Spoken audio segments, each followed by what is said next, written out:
저는 지금 서울 한강공원을 자유롭게 달리고 있습니다. 이어폰으로 제가 좋아하는 음악을 들으며 아무도 저를 감시하지 않는 이 순간이 여전히 꿈만 같습니다.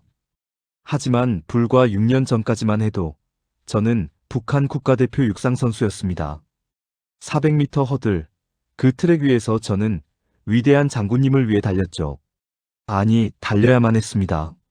제 이름은 김성혁입니다. 물론 가명입니다. 북에 남은 가족들의 안전 때문에 진짜 이름은 밝힐 수 없습니다. 저는 2018년 29의 나이에 모든 것을 버리고 북한을 탈출했습니다. 국가대표라는 명예도, 평양 시민이라는 특권도, 그리고 제 가족까지도요. 많은 분들이 궁금해하십니다. 엘리트 선수인데 왜 탈북했냐고요? 평양에서 잘 살았을 텐데 뭐가 부족해서? 라고요. 심지어 어떤 분들은 배신자 아니냐는 댓글도 다십니다. 오늘 제 이야기를 들으시면 아실 겁니다. 북한에서 엘리트로 산다는 것이 어떤 의미인지, 그리고 그 체제가 얼마나 기괴하고 잔혹한지를요. 북한의 국가대표 선수라는 건 겉으로 보기엔 화려합니다. 평양에 살 수 있고, 쌀밥을 먹을 수 있고, 가끔은 고기도 먹을 수 있죠. 하지만 그건 새장 속 새가 모이를 받는 것과 다르지 않았습니다. 우리는 체제의 선전도구였고 언제든 버려질 수 있는 소모품이었습니다. 여러분, 구독과 좋아요 부탁드립니다. 이 영상이 더 많은 분들께 전달될 수 있도록 알고리즘에 도움을 주세요. 북한의 진실을 알리는 것, 그것이 제가 자유대한민국에서 할 수 있는 작은 저항입니다. 그리고 북에 남은 제 가족과 동료들을 위한 기도이기도 합니다. 제 탈북 이야기는 사실 두 번의 시도 끝에 이루어졌습니다. 첫 번째 시도는 2017년 베이징 훈련 중이었고 처참하게 실패했습니다. 그 대가는 참혹했습니다. 정치 범수용소까지는 가지 않았지만 9개월간의 조사와 감시, 그리고 가족에 대한 협박은 지옥 그 자체였죠. 하지만 그 지옥 같은 경험이 오히려 저를 더 강하게 만들었습니다. 저는 깨달았습니다. 이 체제 안에서는 절대 인간으로 살 수 없다는 것을요. 2018년 저는 다시 한번 목숨을 걸었습니다. 이번엔 실패할 수 없었습니다. 실패하면 확실히 죽는다는 걸 알고 있었으니까요. 이제부터 들려드릴 이야기는 제가 직접 겪은 단 하나도 과장하지 않은 진실입니다. 북한 엘리트 선수의 일상, 해외 훈련에서 본 자유의 세계, 첫 탈북 시도와 실패, 그리고 마침내 성공한 두 번째 탈출까지. 제 이야기가 여러분께 북한의 실상을 조금이라도 알리는 계기가 되길 바랍니다. 제가 육상을 시작한 건 12살 때였습니다. 2001년 평양 만경대구역 소학교 운동회에서 1등을 했는데 그때 체육 지도원이 제 부모님께 말했죠. 이 아이는 재능이 있습니다. 국가를 위해 봉사할 수 있습니다. 북한에서 이런 말은 거절할 수 없는 명령이나 다름없었습니다. 부모님은 기뻐하셨지만 동시에 두려워하셨습니다. 국가에 선택받는다는 건 영광이지만 그만큼 책임과 감시도 따라온다는 걸 아셨으니까요. 14살부터 저는 평양체육단에 입단했습니다. 일반 주민들이 보기엔 엄청난 특권이었죠. 선수촌에서 생활하며 하루 세 끼를 먹을 수 있었으니까요. 당시 함경도나 양강도에서는 고난의 행군이라는 이름으로 수많은 사람들이 굶어 죽어가던 시절이었습니다. 저는 쌀밥을 먹고 가끔은 고기도 먹을 수 있었습니다. 심지어 바나나나 오렌지 같은 과일도 가끔 배급받았어요. 하지만 그 대가는 혹독했습니다. 새벽 5시에 기상해서 밤 9시까지 훈련했습니다. 부상을 입어도 쉴 수 없었어요. 혁명전사는 고통을 모른다는 게 우리 구호였으니까요. 한 번은 발목 인대가 찢어졌는데도 진통제만 맞고 일주일 뒤 훈련에 복귀해야 했습니다. 의사동무가 말했죠. 당신은 장군님의 전사입니다. 개인의 고통은 아무것도 아닙니다. 저희 선수촌은 겉보기엔 깨끗했습니다. 하지만 난방은 겨울에도 제대로 안 됐고 온수는 일주일에 2번만 나왔어요. 훈련복은 1년에 2벌만 지급됐고 운동화는 바닥이 다 닳아도 6개월은 참고 신어야 했습니다. 그래도 우리는 특권층이었습니다. 밖에선 신발조차 없이 다니는 아이들이 수두룩했으니까요. 가장 견디기 힘들었던 건 사상교육이었습니다. 훈련보다 더 많은 시간을 김일성, 김정일 우상화 학습에 써야 했어요. 매일 아침 30분씩 김일성 혁명 역사를, 저녁엔 김정일 애국주의를 배웠습니다. 토요일 오후는 생활총화 시간이었죠. 우리끼리 서로를 비판하고 자아 비판을 하는 시간이었습니다. 김성혁 동무는 이번 주 훈련에서 열심히 하지 않았습니다. 장군님께 충성하는 마음이 부족해 보였습니다. 이런 식으로 서로를 고발해야 했어요.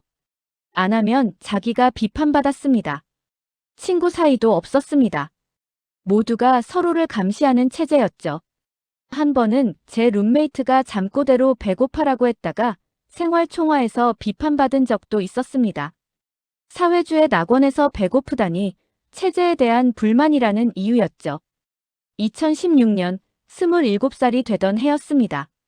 저는 아시아 선수권 대회 대표로 선발됐습니다. 400m 허들에서 북한 신기록을 세운 덕분이었죠. 코치 동무가 말했습니다.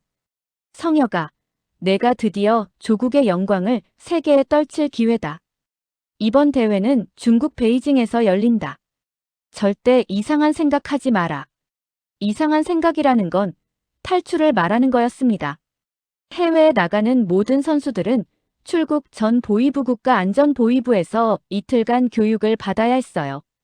남조선과 미제의 회유에 넘어가지 말 것, 자본주의의 겉모습에 현혹되지 말 것, 조국과 가족을 생각할 것 등등. 그리고 마지막엔 이렇게 협박했습니다. 만약 배신하면 내 가족 3대가 정치 범수용소에 들어간다. 저는 그때까진 한 번도 탈북을 생각해 본 적이 없었습니다. 아니, 생각할 수조차 없었죠. 그게 얼마나 끔찍한 범죄인지 어릴 때부터 세뇌당했으니까요. 하지만 베이징에 가서 제 인생이 완전히 바뀌게 됩니다.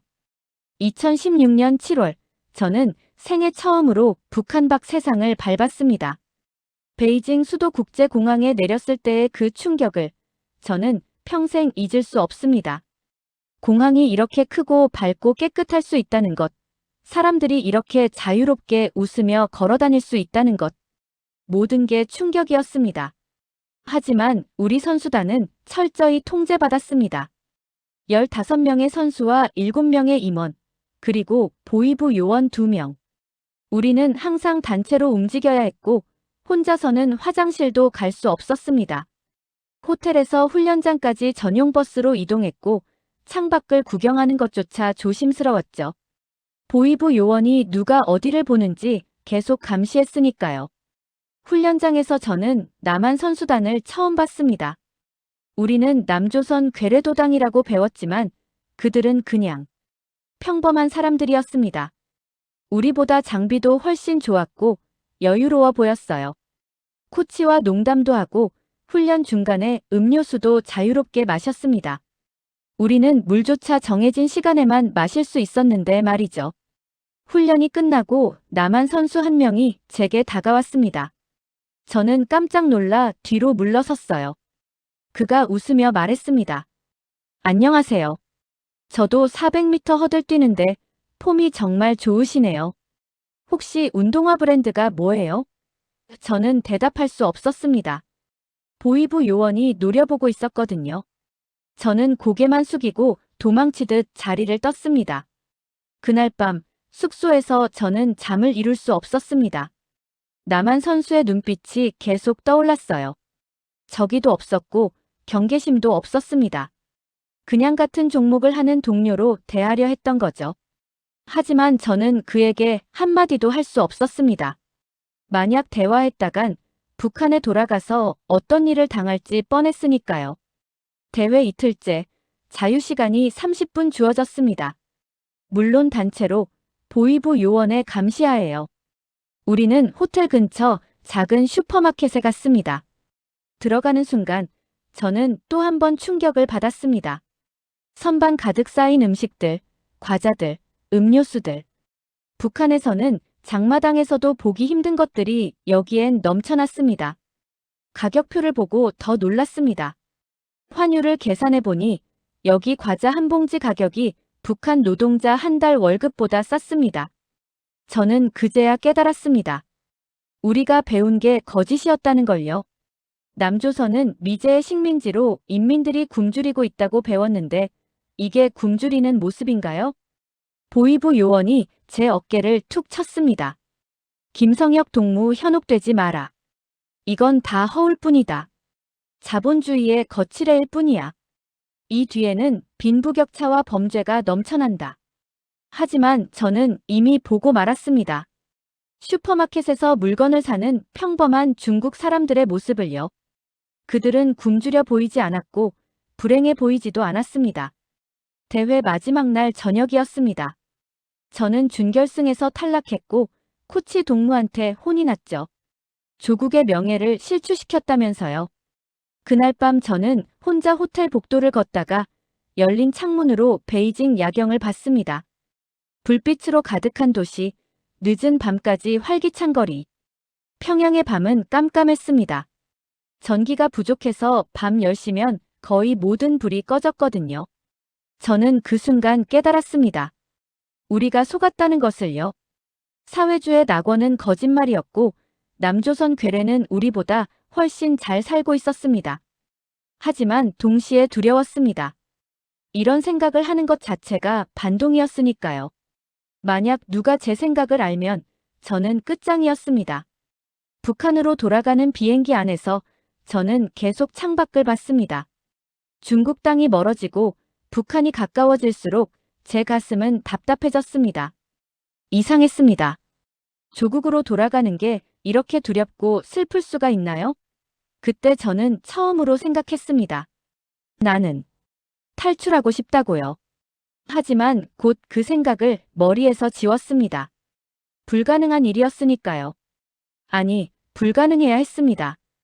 베이징에서 돌아온 후 저는 달라졌습니다. 겉으로는 충성스러운 국가대표 선수였지만 속으로는 매일 탈출을 꿈꿨습니다. 훈련 중에도 사상교육 중에도 잠들기 전에도. 하지만 구체적인 계획은 세울 수 없었어요. 어떻게 탈출할지, 어디로 가야 할지 아무것도 몰랐으니까요. 2017년 4월 기회가 왔습니다. 제가 다시 해외 훈련에 선발된 겁니다. 이번엔 러시아 블라디보스토크에서 2달간 합숙 훈련이었죠. 코치 동무가 말했습니다. 성혁아, 이번엔 내가 주장이다. 다른 선수들 잘 단속해라. 특히 이상한 생각하는 놈 없는지 잘 감시하고. 아이러니했습니다. 탈출을 꿈꾸는 제가 다른 사람들을 감시하는 책임자가 된 거죠. 하지만 동시에 기회이기도 했습니다. 주장이라는 지위 때문에 상대적으로 감시가 덜했고 어느 정도 자유로운 움직임이 가능했으니까요. 블라디보스토크에 도착한 첫날 밤, 저는 호텔방에서 창밖을 내다봤습니다. 도시 불빛, 자유롭게 다니는 사람들. 여기서 도망치면, 어쩌면. 그 생각이 머리를 떠나지 않았습니다. 하지만 문제가 있었어요. 제가 도망치면 같이 온 선수들과 코치, 그리고 북한에 있는 제 가족이 어떻게 될까요? 북한 체제에서 한 사람의 탈북은 가족 전체의 파멸을 의미했습니다. 부모님, 여동생, 심지어 친척들까지 정치 범수용소에 끌려갈 수 있었죠. 저는 매일 밤 고민했습니다. 내 자유를 위해 가족을 희생시킬 수 있는가? 하지만 동시에 이런 생각도 들었어요. 이대로 북한에서 평생을 살면 그게 진짜 사는 건가? 훈련 3주차쯤 저는 호텔 로비에서 한국 관광객들을 봤습니다. 러시아까지 여행 온 한국 사람들이었죠. 그들은 자유롭게 웃고 떠들며 기념사진을 찍었습니다. 저는 멀리서 그들을 지켜봤어요.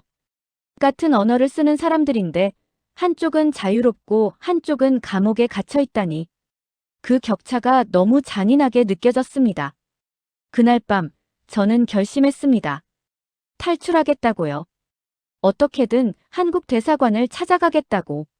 제가 알기론 한국 대사관에 들어가면 보호를 받을 수 있다고 했습니다. 누구한테 들은 건 아니었지만 베이징에서 우연히 본 중국 신문에서 탈북자 관련 기사를 흘깃 본 적이 있었거든요. 문제는 어떻게 빠져나가느냐였습니다. 우리는 항상 단체로 움직였고 보위부 요원이 항상 감시했습니다. 심지어 밤에도 복도의 요원이 순찰을 돌았죠. 방문도 안에서 잠글 수 없었습니다. 언제든 들어와서 검사할 수 있게요. 훈련 5주차 기회가 왔습니다. 일요일 오후 우리는 블라디보스토크 시내 관광이 허락됐습니다. 물론 단체로 보위부 요원과 함께였죠. 하지만 사람들이 많은 시장에 갔을 때 잠시 혼란스러운 순간이 있었습니다. 저는 그 틈을 노렸어요. 죄송합니다. 화장실 좀 다녀오겠습니다. 코치 동무가 고개를 끄덕였습니다. 화장실은 시장 반대편에 있었죠. 저는 천천히 걸어가다가 모퉁이를 돌자마자 뛰기 시작했습니다. 심장이 터질 것 같았어요. 뒤에서 누가 쫓아오는 것 같은 환청이 들렸습니다. 저는 무작정 택시를 잡아탔습니다. 러시아어를 몰랐지만 급히 준비한 종이를 꺼내 보여줬어요. 거기엔 러시아어로 한국 총영사관이라고 써 있었습니다. 베이징에서 봤던 신문 기사에 나온 단어를 외워뒀던 겁니다. 택시 기사가 고개를 끄덕이며 출발했습니다. 저는 뒷좌석에서 온몸이 떨렸어요. 드디어 자유로워지는 건가? 하지만 동시에 가족 생각이 났습니다. 엄마, 아빠, 여동생. 저 때문에 그들이 겪을 고통을 생각하니 눈물이 났습니다. 택시는 20분쯤 달렸습니다. 그리고 한 건물 앞에서 멈췄어요. 저는 문을 열고 뛰쳐나갔습니다. 하지만 그 순간 누군가 제 팔을 잡았습니다. 김성혁 동무, 어디 가는 거야? 돌아보니 보위부 요원이었습니다.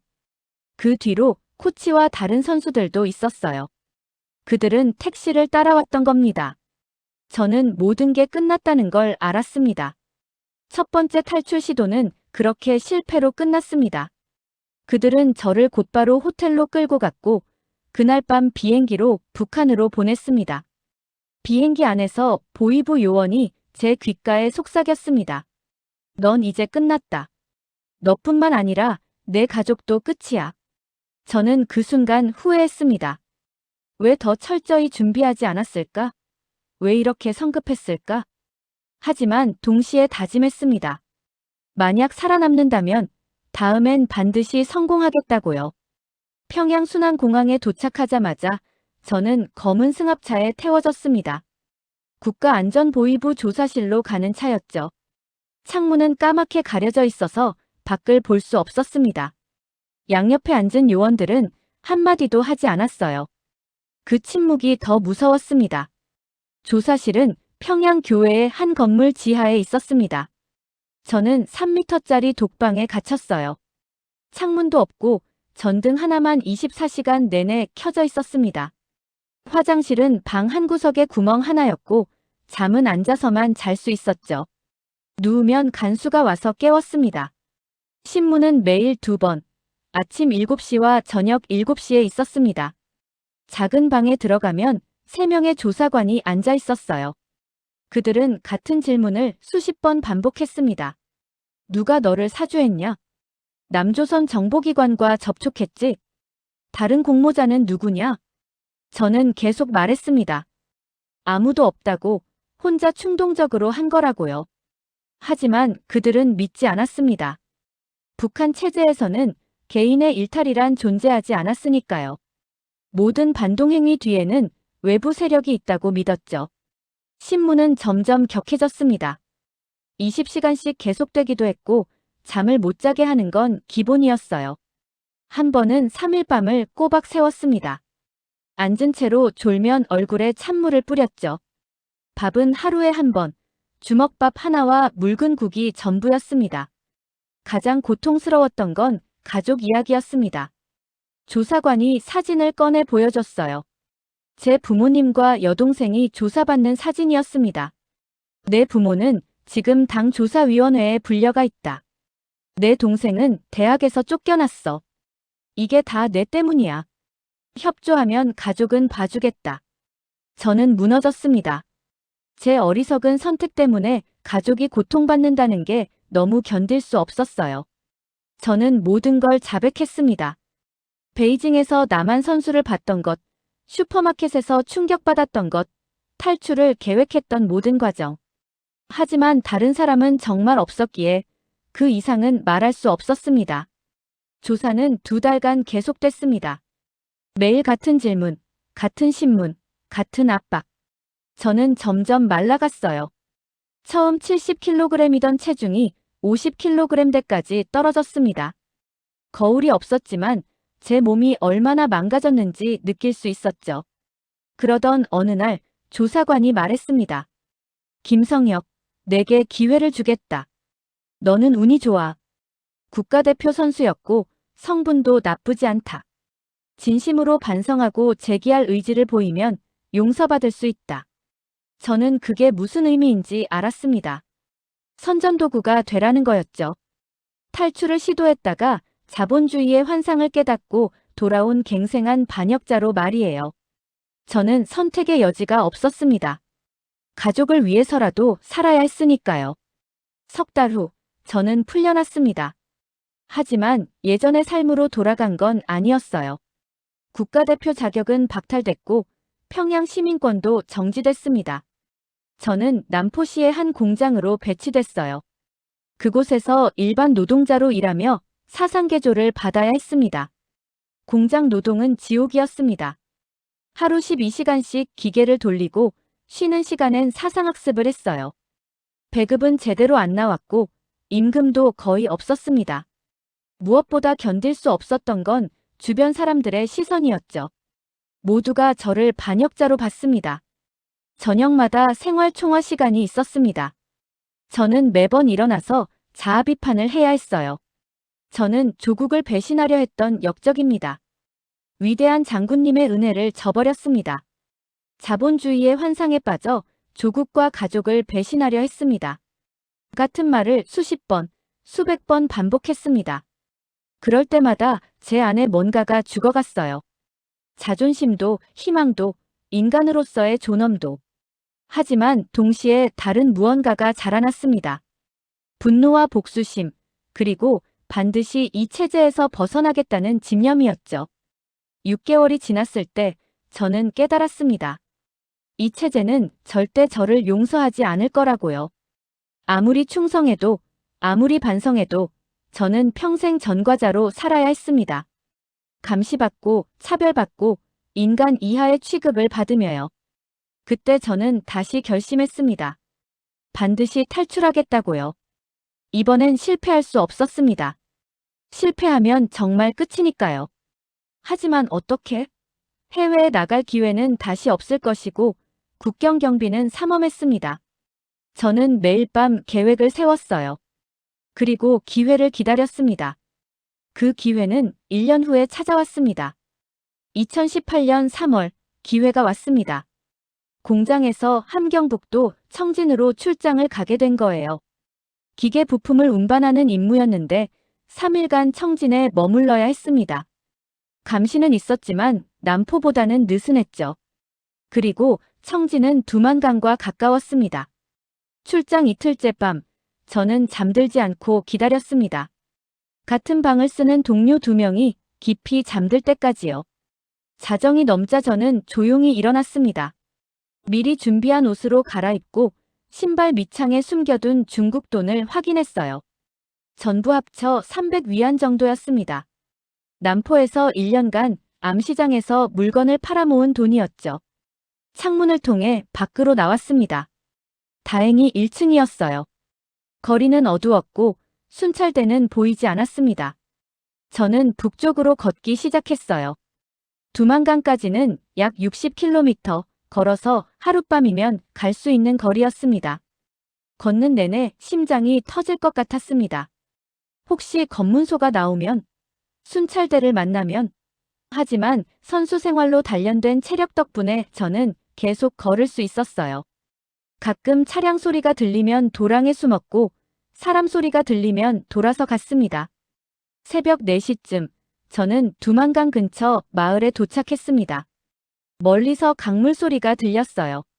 하지만 문제가 있었습니다. 국경 경비대였죠. 북한은 탈북을 막기 위해 두만강 일대에 철조망과 감시초소를 빼곡히 설치해놨습니다. 경비병들은 총으로 무장하고 있었고 탈북자를 발견하면 사살 명령이 떨어져 있었어요. 저는 강변을 따라 이동하며 약한 곳을 찾았습니다. 그러다 한 지점을 발견했어요. 철조망이 물에 잠겨 있었고 감시초소와 감시초소 사이에 사각지대였습니다. 이곳이라면, 어쩌면. 하지만 물은 얼어 있었습니다. 3월의 두만강은 아직 추웠고 곳곳에 얼음이 떠 있었어요. 물에 들어가면 저체온증으로 죽을 수도 있었습니다. 하지만 돌아갈 수는 없었어요. 돌아가면 어차피 죽으니까요. 저는 옷을 최대한 벗어 머리 위로 들고 강물에 발을 디뎠습니다. 순간 온몸이 얼어붙는 것 같았어요. 물은 생각보다 깊었고 허리까지 차올랐습니다. 저는 이를 악물고 앞으로 나아갔어요. 강폭은 약 100m, 끝까지 가야 했습니다. 중간쯤 왔을 때 뒤에서 소리가 들렸습니다. 거기서, 누구냐? 경비병이었습니다. 저는 돌아보지 않고 뛰기 시작했어요. 물속에서 뛰는 건 거의 불가능했지만 필사적으로 움직였습니다. 총소리가 들렸어요. 팡, 팡. 물에서 물보라가 일었습니다. 저는 물속으로 잠수했어요. 폐가 터질 것 같았지만 계속 앞으로 나아갔습니다. 다시 머리를 들었을 때 중국 쪽 강변이 보였어요. 20m, 10m, 5m. 저는 마지막 힘을 다해 강변으로 기어올랐습니다. 올라오자마자 뒤를 돌아봤어요. 북한 경비병들이 강 건너편에서 총을 겨누고 있었지만 더 이상 쏘지 않았습니다. 그들은 중국 영토로 넘어올 수 없었으니까요. 저는 해냈습니다. 드디어 북한을 벗어난 겁니다. 하지만 기쁨은 잠시뿐이었습니다. 몸이 너무 추웠어요. 온몸이 떨렸고 제대로 걸을 수도 없었습니다. 이대로 얼어 죽을 수도 있었죠. 저는 필사적으로 마을을 찾아 걸었습니다. 해가 뜨기 시작했고 멀리 조선족 마을이 보였어요. 마을 입구에서 저는 쓰러졌습니다. 더 이상 걸을 수가 없었어요. 의식이 흐려지는 가운데 누군가 제게 다가오는 게 느껴졌습니다. 조선족 아주머니였어요. 그분이 중국어와 섞인 한국어로 물었습니다. 너, 북에서 왔니? 저는 고개를 끄덕였습니다. 그분의 표정이 복잡해졌어요. 동정과 두려움이 섞인 얼굴이었죠. 탈북자를 도우면 중국 공안에 걸릴 수 있었으니까요. 하지만 그분은 저를 일으켜 세워 자기 집으로 데려갔습니다. 빨리 옷 갈아입고 몸 좀 녹여. 여기 있으면 안 돼. 공안이 순찰 돌아. 저는 그분이 주신 따뜻한 옷으로 갈아입고 뜨거운 물을 마셨습니다. 생전 처음 느껴보는 안도감이었어요. 하지만 동시에 두려웠습니다. 여기는 중국이었고 중국은 탈북자를 북한으로 송환했습니다. 저는 아직 안전하지 않았어요. 아주머니가 말했습니다. 여기 오래 있으면 안 돼. 공안한테 걸리면 너 다시 북으로 보내줘. 심양으로 가. 거기 탈북자 도와주는 사람들 있어. 이 전화번호로 연락해봐. 그분은 메모지를 건네줬어요. 거기엔 전화번호와 함께 한국 선교사라는 글자가 적혀 있었습니다. 저는 그분께 감사 인사를 하고 마을을 빠져나왔습니다. 이제 새로운 여정이 시작되는 겁니다. 한국으로 가는 긴 여정이요. 중국에서의 삶은 북한과는 다른 종류의 지옥이었습니다. 저는 불법 체류자였고 언제 체포될지 모르는 신세였어요. 중국 공안에 걸리면 바로 북한으로 송환되고 그럼 정치 범수용 소행이 확정이었습니다. 탈북 시도만으로도 중죄인데 두 번째 시도는 사형감이었죠. 아주머니가 준 전화번호로 연락했습니다. 며칠 후 한 남자가 마을 외곽에서 저를 만났어요. 조선족 교회 목사님이었습니다. 그분은 저를 차에 태우고 심양으로 데려갔죠. 형제님, 여기선 절대 밖에 나가면 안 됩니다.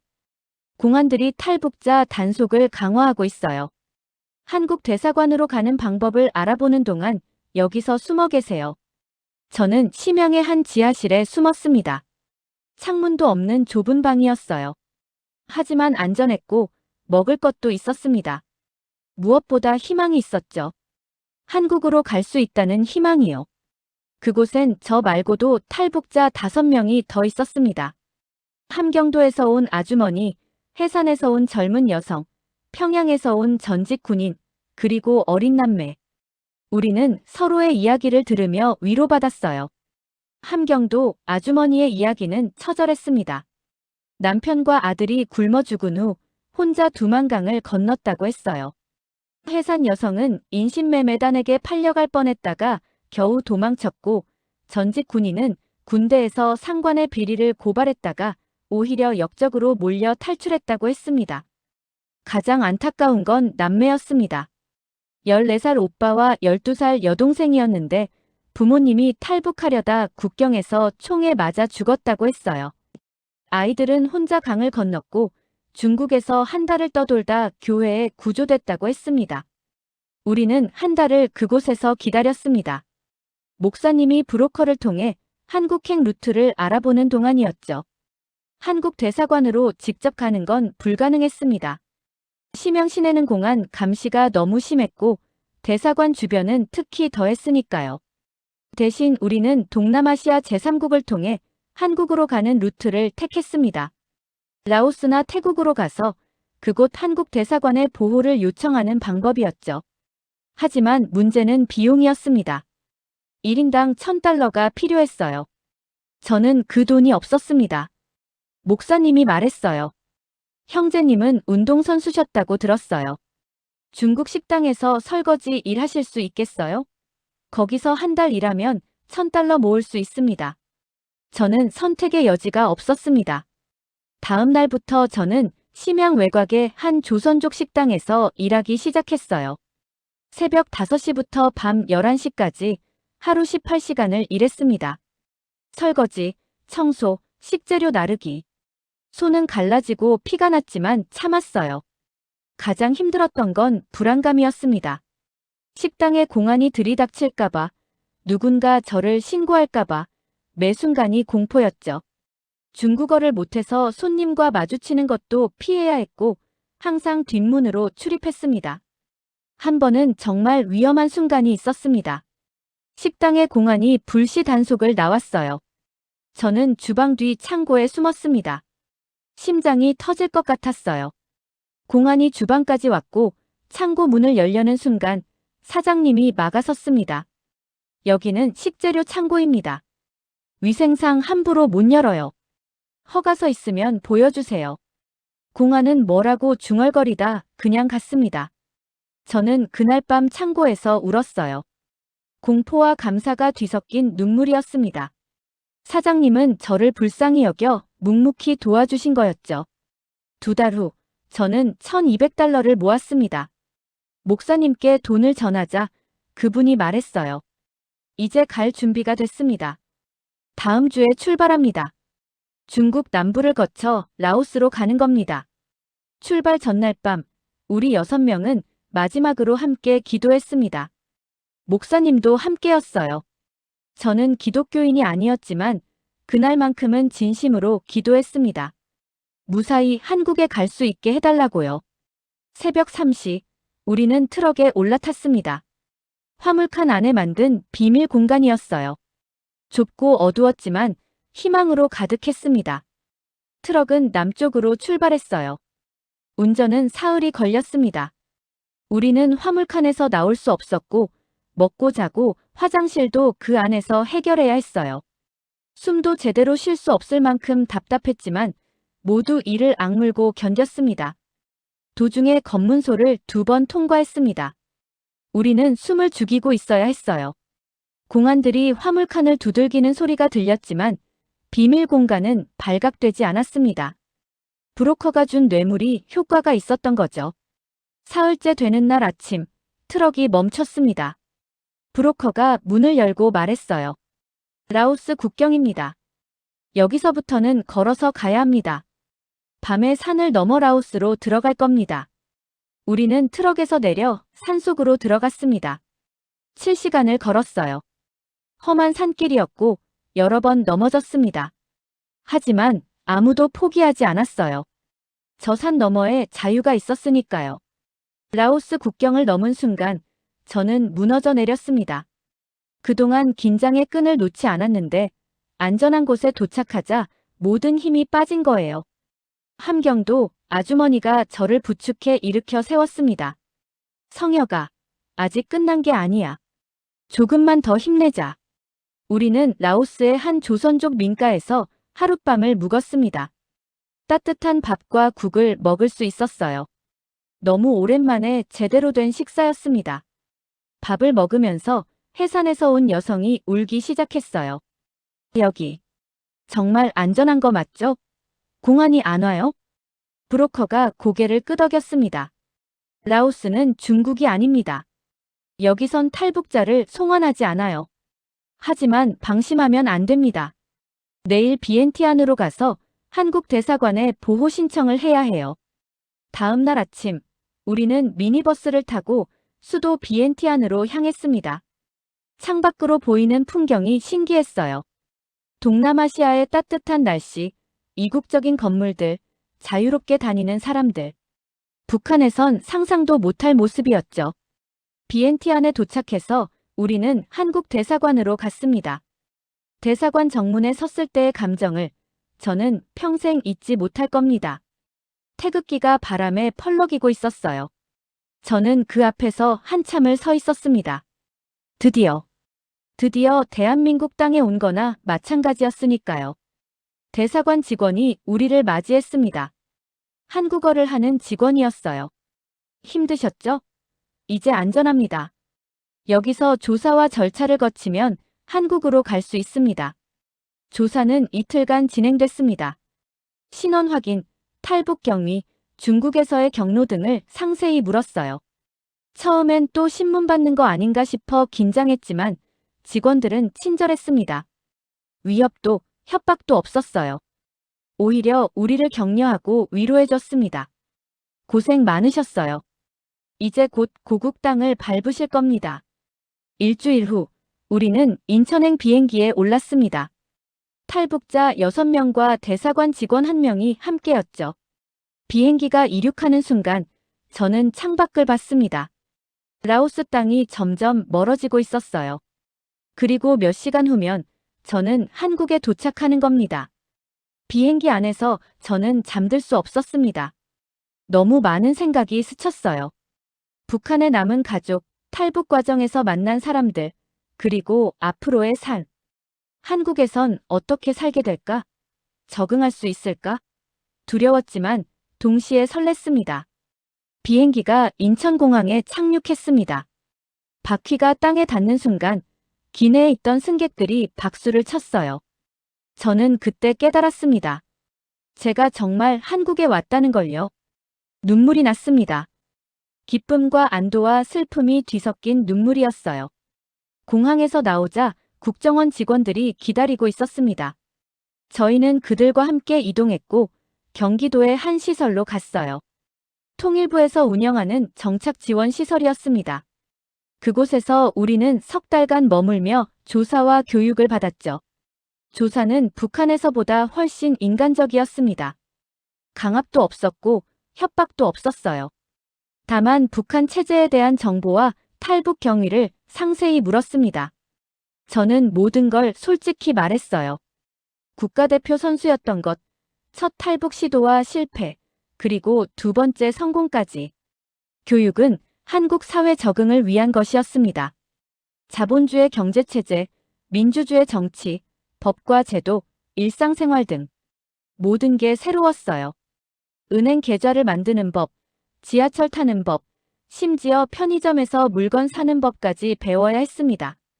가장 충격적이었던 건 자유였습니다. 여기선 아무도 제 생각을 통제하지 않았어요. 인터넷으로 뭘 검색하든, 어떤 뉴스를 보든, 누구를 비판하든 자유였습니다. 처음엔 이게 익숙하지 않았어요. 감시받지 않는다는 게 오히려 불안했죠. 석 달 후, 저는 사회에 나왔습니다. 정부에서 제공하는 정착금과 임대 아파트를 받았어요. 서울 구로구의 작은 원룸이었지만 제겐 궁전 같았습니다. 제 공간, 제 자유, 제 삶이었으니까요. 하지만 적응은 쉽지 않았습니다. 일자리를 구하는 것도, 사람들과 관계 맺는 것도 모든 게 낯설었어요.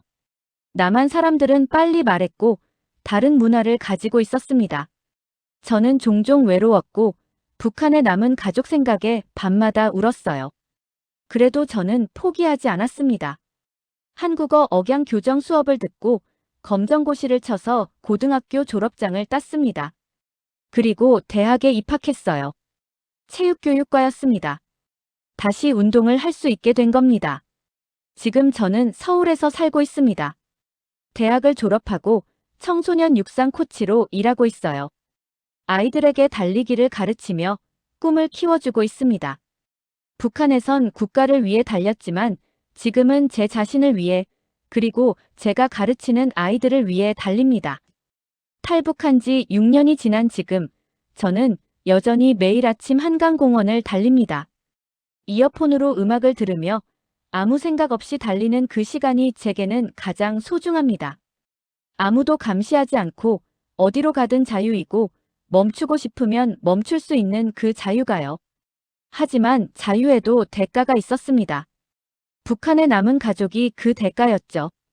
탈북 직후 몇 번의 소식통을 통해 들은 바로는 제 가족은 평양에서 쫓겨났다고 했습니다. 지방으로 추방됐고 감시 대상이 됐다고 했어요. 부모님은 제가 살아있는지조차 모르실 겁니다. 여동생은 생각하고 싶지 않습니다. 이게 제가 평생 안고 가야 할 죄책감입니다. 제 자유를 위해 가족을 희생시킨 거죠.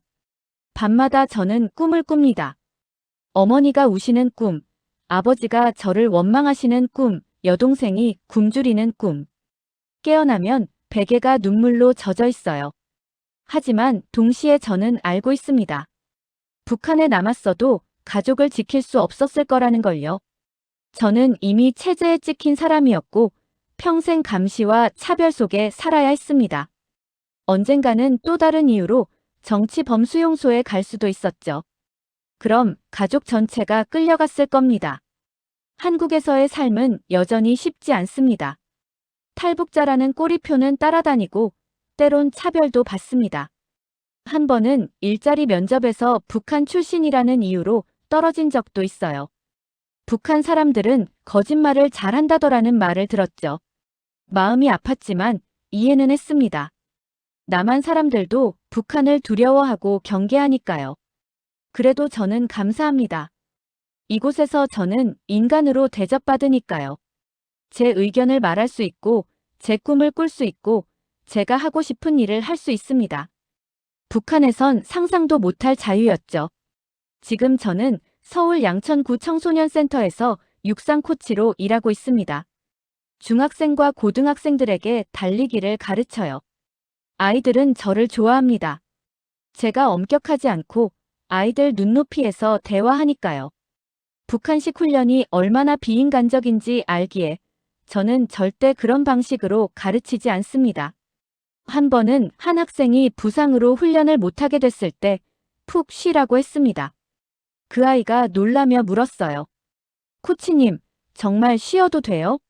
꾀병 부린다고 안 혼내세요? 저는 웃으며 말했죠. 너는 로봇이 아니라 사람이야.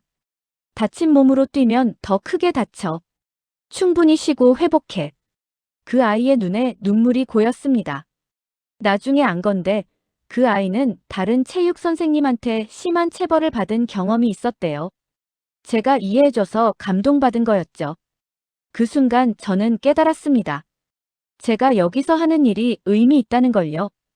2022년 저는 결혼했습니다. 아내는 남한 출신이에요. 처음 만났을 때 제가 탈북자라고 말하자 그녀는 아무렇지 않게 말했어요. 그래서요? 그게 중요한가요? 저는 그때 울었습니다. 제 과거를 있는 그대로 받아들여주는 사람을 만난 게 너무 감사해서요. 작년에 딸이 태어났습니다. 제 딸은 자유대한민국에서 태어나 자라고 있어요. 이 아이는 평생 감시받지 않고 두려워하지 않고 자유롭게 꿈을 꿀 수 있습니다. 딸을 안고 있으면 제가 왜 목숨을 걸고 탈북했는지 확실히 알게 됩니다. 이 자유를 위해서였다는 걸요. 가끔 제 학생들에게 북한 이야기를 해줍니다. 직접적으로 말하진 않지만 자유가 얼마나 소중한지, 인권이 얼마나 중요한지 이야기해요. 너희가 당연하게 여기는 이 모든 것들이 세상 어딘가에선 꿈도 못 꾸는 거야 라고요. 북한에 대한 제 마음은 복잡합니다. 미워하지만 동시에 그립기도 해요. 제가 자란 곳이고 제 가족이 있는 곳이니까요. 저는 통일을 꿈꿉니다. 그날이 오면 제 가족을 만날 수 있을까요? 그들이 저를 용서해 줄까요? 모르겠습니다. 하지만 그날을 기다립니다. 제가 탈북자 커뮤니티에서 활동하는 이유도 그 때문입니다. 같은 경험을 한 사람들끼리 서로 위로하고 돕는 거죠. 우리는 한 달에 한 번씩 모여 식사하며 이야기를 나눕니다. 각자의 아픔과 희망을 나누며 서로를 격려해요. 그 모임에서 만난 탈북자 중 한 분이 말했습니다. 우리가 여기 산다는 게 기적이야. 수많은 사람들이 탈북 시도하다 죽었어. 우리는 살아남았고 자유를 얻었어. 이건 선물이야. 우리는 이 선물을 잘 사용해야 해. 맞는 말입니다. 저는 살아남았고 자유를 얻었습니다. 그리고 이제 이 자유로 무엇을 할 것인가가 중요합니다. 저는 제 이야기를 나누고 아이들을 가르치고 탈북자들을 돕고 통일을 위해 작은 역할이라도 하고 싶습니다. 매일 아침 한강을 달리며 저는 생각합니다. 북한에서 달렸을 때와 지금 달리는 게 얼마나 다른지요. 그때는 국가를 위해, 김정은을 위해, 메달을 위해 달렸습니다. 지금은 제 자신을 위해, 제 건강을 위해, 그리고 삶을 즐기기 위해 달립니다. 이게 자유입니다. 선택할 수 있는 자유, 꿈꿀 수 있는 자유, 사랑할 수 있는 자유. 북한에서는 모든 게 강요였지만 여기서는 모든 게 선택입니다. 이 선택의 자유가 때론 두렵지만 동시에 가장 소중합니다. 여러분, 제 이야기를 들어주셔서 감사합니다. 혹시 이 영상을 보시는 분 중에 북한에 관심 있으신 분이 계시다면 부탁드립니다. 북한 주민들을 잊지 말아주세요. 그들도 우리와 같은 사람들입니다. 자유를 꿈꾸고 행복을 원하고 사랑받고 싶어하는 평범한 사람들이에요. 언젠가 북한에도 자유가 오기를, 제 가족을 다시 만날 수 있기를, 그리고 모든 탈북자들이 평화롭게 살 수 있기를 기도합니다. 감사합니다.